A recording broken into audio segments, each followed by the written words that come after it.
అక్కలకి అయ్యలకి అమ్మలకి అందరికి దండాలు. నీ మీదకి ఎందుకు వచ్చిందంటే మా తాతోళ్ళు నేను మండేటప్పుడు మస్తు కథలు చెప్పేటోళ్ళు. గన్నులో కదా వినిపిద్దామని వచ్చిన ఇంట్రా. మరి ఓ ఊర్లో ఓ రైతు ఉండేటోడంట. రైతుకి రామయ్య సారయ్య అనే ఇద్దరు కొడుకులు ఉండేటోళ్ళంట. కొన్ని దినాలకి అల్లయ్యకు పానం బాలే. గవికి ఇంత భూమి ఉండేదంట. భూమిని ఇద్దరికి పంచిండు. రామయ్యకి ఇచ్చిన భూమిలోనేమో పెద్ద పెద్ద బండరాలు ఉన్నాయి. ఈ సారయ్యకి ఇచ్చిన భూమేమో సాగు చెట్టుకి కమ్ముంది. రామయ్యకి భూమిని ఏం చేయాలా అని సోచాయిస్తా కూర్చుంటూ. అప్పుడే రామయ్యకు ఒక మంచి గురం నట్టింది.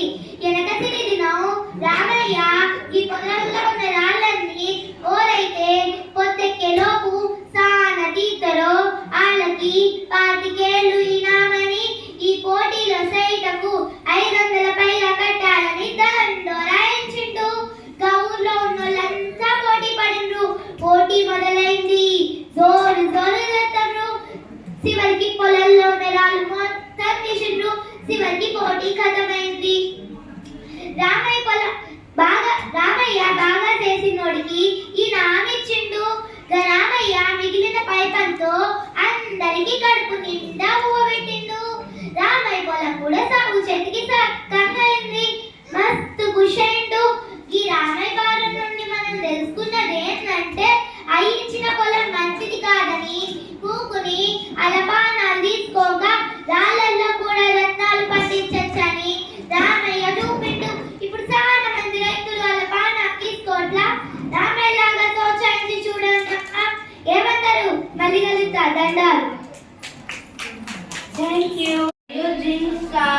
ఒక రోజు అడవిలో వల పన్నడానికి ఒక వేటగాడు వచ్చాడు. అప్పుడే ఆహారం కోసం వెళ్తున్న జింక ఆ పళ్ళలో చిక్కుకుపోయింది. వేటగాడు చాలా ఆనందించి అది వలలో చిక్కుకున్న జింకను తన భుజాన వేసుకొని ఇంటికి బయలుదేరాడు. ఇదంతా చెట్టుపై నుంచి గమనిస్తున్న చిలుక ఎలాగైనా తన మిత్రుణ్ణి కాపాడాలనుకుంది. చిలుకకు వెంటనే ఒక ఉపాయం తట్టింది. వేటగాడు వెళ్ళేది ఎగరలేని దానిలా నటించింది. అది చూసిన వేటగాడు తన భుజంపై ఉన్న జింకను పక్కకి పెట్టి చిలుక వద్దకు వెళ్ళాడు. ఇదే అతనుగా అనుకున్న జింక ఒక్కసారిగా పారిపోయింది. చిలుక కూడా వేటగాడు పట్టుకునే లోపు రివ్వున ఎగిరిపోయింది. వేటగాడు తన ఆహారం పోగొట్టుకుని చాలా విచారంగా ఉండిపోయాడు. మరుసటి రోజు నుంచి ఆ స్నేహితులు చాలా ఆనందంగా ఉన్నాడు. ఈ కథ ద్వారా మనం తెలుసుకున్నది ఏమిటంటే నిజమైన స్నేహం ఆపదలో కూడా విడిపోదు. కనుక మనం మంచి స్నేహంతో జీవితాన్ని గడపవలను. అందరికీ ధన్యవాదాలు. చదువుతున్నాను. నేను ఒక మంచి కథ మీకు చెప్పబోతున్నాను.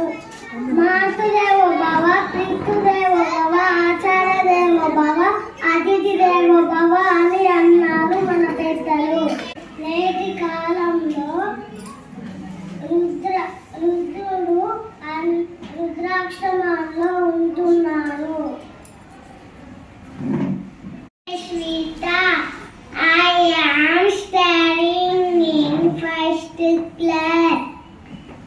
I am going to tell wonderful story. The story